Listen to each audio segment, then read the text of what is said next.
জয় আরাফাত মিলে তত্ত্বাবধায়ক সরকার ডক্টর ইউনূসকে যেভাবে ফেলে দিতে চেয়েছিল, দেখুন কীভাবে সেনাবাহিনীর উপরে হামলা করেছিল পরিকল্পনা বাস্তবায়িত করার জন্য।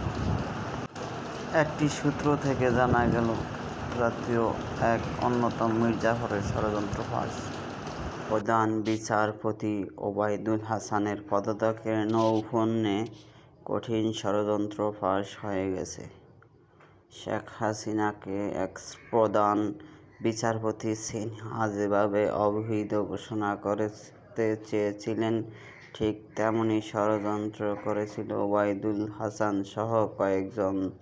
যে রিপোর্ট এখনো মিডিয়া প্রকাশ করেনি তা নিম্নরূপ: সজীব ওয়াজেদ জয়, এতদিন আপনাদের সাথে আমি নাই, মা নাই বলে হঠাৎ গতকাল রয়টার্সকে বলেছে তার মা পদত্যাগ করেননি।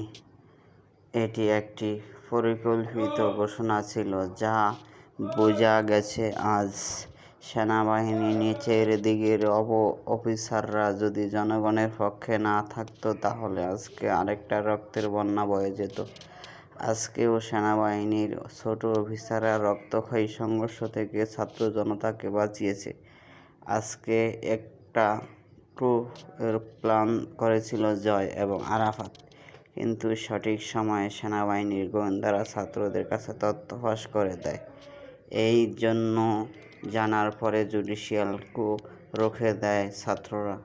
জয় আরাফাত আর তাদের গাইডদের গোপন প্ল্যান ছিল এরকম: ডক্টর মোহাম্মদ ইউনূস যখন রংপুর আবু সাঈদের বাড়ি পরিদর্শন এবং কবর জিয়ারতে আকাশে থাকবে বিমান, ঠিক সেই সময় হাইকোর্টের অ্যাপিলেট ডিভিশন বিচারপতিরা ফুল কোর্ট বসিয়ে এবং অন্তর্বর্তীকালীন সরকারকে অবৈধ ঘোষণা করবে।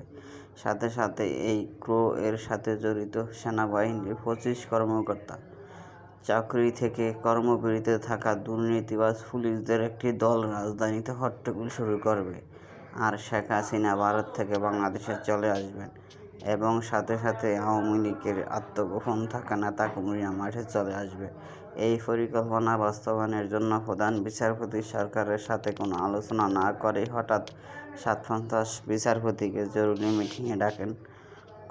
জরুরি মিটিং ডাকার সংবাদ দেখে দর্শকরাও কনফিউজ হন, কিন্তু আগে থেকে গোপন খবর পাওয়া ছাত্র জনতা সকাল 9টা বাজার আগে চতুর্দিক থেকে ছুটে এসে হাইকোর্ট ঘেরাও করে। সেনাবাহিনীর সমর্থনে প্রধান বিচারপতি পিছু হটতে বাধ্য হন এবং পালিয়ে থাকেন। মিটিং স্থগিত হয়। ছাত্ররা বিচারপতির বাসা ঘেরাও করে রাখে। সেনাবাহিনী শৃঙ্খলা রক্ষার আবরণে সেখানে ছিল। পদত্যাগপত্র সরকারকে দেওয়া হয়েছে নিশ্চিত হয়ে ছাত্ররা হাইকোর্ট এবং বাসভবন ত্যাগ করে।